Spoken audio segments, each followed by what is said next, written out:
Well, now that we're done with an air supply issue on this expedition, let's deal with the opposite, a vacuum issue. Extremely common on the E-Series Ford platform.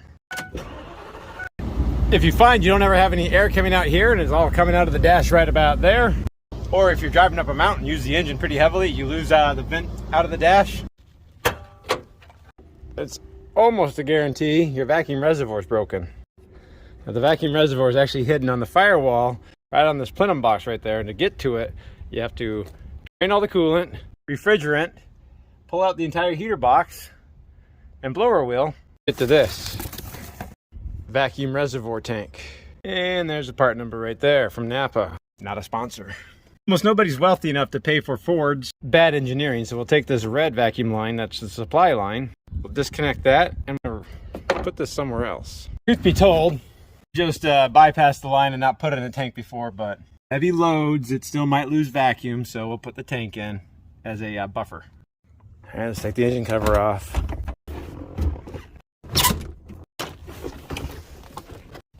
Hey, look at that. What's that? That's that red vacuum line.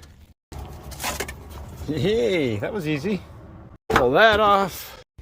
Take off this plate. We're gonna take this kick panel off. Put it right here. I'm gonna pull out this. This is a supply line that goes up to the vacuum manifold up at the top of the dash there. That's coming from the vacuum reservoir on the firewall on the other side. So I'm just going to use this grommet, this vacuum line grommet, then drill a hole right here through the engine access hatch right there, and then using a step bit, right, it's about 3/8 big. Now I can just feed this line back in here. Just feed that back in there. Use a little bit of glass cleaner, super lube. Hey, look at that. Now I have a new port. Now I can take my red supply line and hook it up to there. Some zip ties.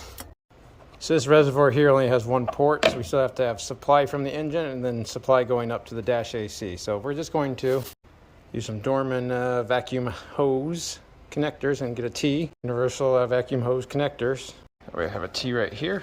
I'm just going to mount this vacuum reservoir right on this dash mount or brace right about there. That'll give the T very good access to supply down below and supply to the dash. Alright, so I got a vacuum right there and we have a vacuum port now. Our vacuum supply, put it on our T right, line up to the controls.